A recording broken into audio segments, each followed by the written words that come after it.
ఒక సిస్టమ్ లేకుండా విచక్షణాధికారాలు విస్తృతంగా వాడుకుంటే న్యాయ వ్యవస్థలో వాళ్ళకి వాళ్ళే తగవులు పడుతున్నారు.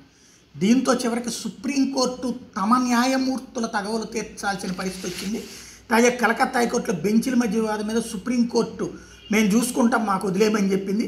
ఒక కేసు విషయంలో కలకత్తా హైకోర్టులో 2 ధర్మాసనాల మధ్య తలెత్తిన వివాదానికి ముగింపు పలికేందుకు సుప్రీంకోర్టు నడుం బిగించింది. విభేదాలకు కారణమైన కేసును పూర్తిగా తన పరిధిలోకి తీసుకుంది. దాని మీద హైకోర్టులో జరుగుతున్న విచారణ జారీ అయిన ఉత్తర్వుల మీద స్టే విధించింది. ఇందుకోసం ప్రధాన న్యాయమూర్తి డివై చంద్రచూడ్ నేతృత్వంలో 5 సభ్యుల సుప్రీంకోర్టు ధర్మాసనం సెలవు రోజైనా శనివారం ప్రత్యేకంగా విచారణ జరపాల్సినటువంటి పరిస్థితి వచ్చింది.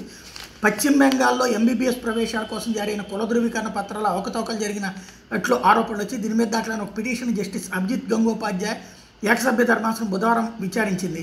రాష్ట్ర పోలీసులపై తనకు నమ్మకం లేదన్న న్యాయమూర్తి అవకతవకల ఆరోపణల మీద సిబిఐ దర్యాప్తుకు ఆదేశించారు. దీని మీద పశ్చిమ బెంగాల్ ప్రభుత్వం వెంటనే ద్విసభ్య ధర్మాసనాన్ని ఆశ్రయించింది. జస్టిస్ సౌమేన్ సేన్, జస్టిస్ ఉదయ్ కుమార్ గంగూలీలతో కూడిన డివిజన్ బెంచ్ దీని మీద విచారణ జరిపి ఏకసభ్య ధర్మాసనం ఇచ్చిన ఉత్తర్వులపై అదే రోజు స్టే విధించింది. ఈ కేసులో సిబిఐ నమోదు చేసిన ఎఫ్ఐఆర్ను గురువారం కొట్టేసింది. ఆ తర్వాత అనుకోని పరిణామాలు చోటు చేసుకున్నాయి. డివిజన్ బెంచ్ ఉత్తర్వుపై అనూహ్యంగా single bench judge justice Abhijit Gangopadhyay విచారణ చేపట్టారు. ద్విసభ్య ధర్మాసనం ఉత్తర్వును కొట్టేస్తున్నట్టు ప్రకటించారు.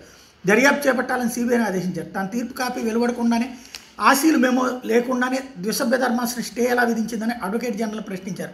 అదే సమయంలో డివిజన్ బెంచ్లోని జస్టిస్ సౌమేన్ సేన్పై తీవ్ర విమర్శలు చేశారు. పశ్చిమ బెంగాల్లోని అధికార పార్టీ ప్రయోజనాలు కాపాడేందుకు సిబిఐ దర్యాప్తు ఉత్తర్వుపై ఆయన స్టే విధించారని ఆరోపించారు. ఆయన చర్య దుష్ప్రవర్తన కిందకు వస్తుందన్నారు.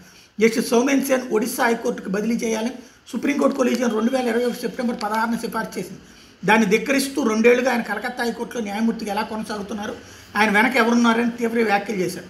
కలకత్తా హైకోర్టులో నెలకొన్న ఇబ్బందికర పరిస్థితిని సుప్రీంకోర్టు సుమోటోగా పరిగణలోకి తీసుకుంది. దీని మీద విచారణకు ప్రధాన న్యాయమూర్తి నేతృత్వం justice Sanjiv Khanna, justice B R Gavai, justice Suryakant, justice Aniruddha బోసులతో ప్రత్యేక ధర్మాసనం ఏర్పాటైంది. శనివారం ఈ బెంచ్ విచారణ జరిపింది. ఈ కేసులో తదుపరి విచారణ చర్యలు సిబిఐ దర్యాప్తునికి సింగిల్ బెంచ్ ఇచ్చిన ఆదేశాలు నిలిపివేస్తున్నాం.